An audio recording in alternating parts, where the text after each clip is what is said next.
உத்தரப்பிரதேச மாநிலம் பிரயாக்ராஜ் நகரில் மகா கும்பமேளா ஜனவரி 13ஆம் தேதி தொடங்க உள்ளது. சுமார் 144 ஆண்டுகளுக்கு பிறகு நடக்கும் இந்த கும்பமேளா வரலாற்று சிறப்பு முக்கியத்துவம் வாய்ந்ததாக பார்க்கப்படுகிறது. உத்தரப்பிரதேச மாநிலத்தில் பிரயாக்ராஜ் நகரில் கங்கை, யமுனை மற்றும் சரஸ்வதி சங்கமிக்கும் இடத்தில்தான் கும்பமேளா நடக்கிறது. ஹரித்வார், உஜ்ஜைன் மற்றும் நாசிக் ஆகிய நகரங்களில் இந்த விழா கொண்டாடப்படுகிறது. ஜனவரி 13ஆம் தேதி தொடங்கி பிப்ரவரி 26ஆம் தேதி வரை நடக்க உள்ளது.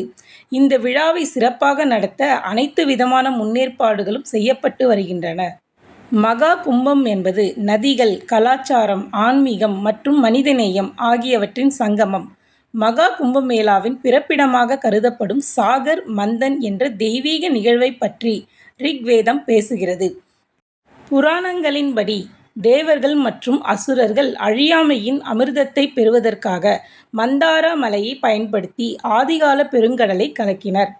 அமிர்தத்தை சமமாக பகிர்ந்து கொள்வதாக உறுதியளித்து இந்த பணிக்கு இந்த கடவுள்களுக்கும் அசுரர்களுக்கும் இடையே தற்காலிக போர் நிறுத்தம் தேவைப்பட்டது.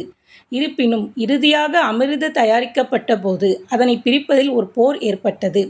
அமிர்தத்தை அசுரர்களிடமிருந்து காக்க மகாவிஷ்ணு மோகினியின் வடிவில் அமிர்தம் அடங்கிய கலசத்தை தூக்கி எறிந்தார்.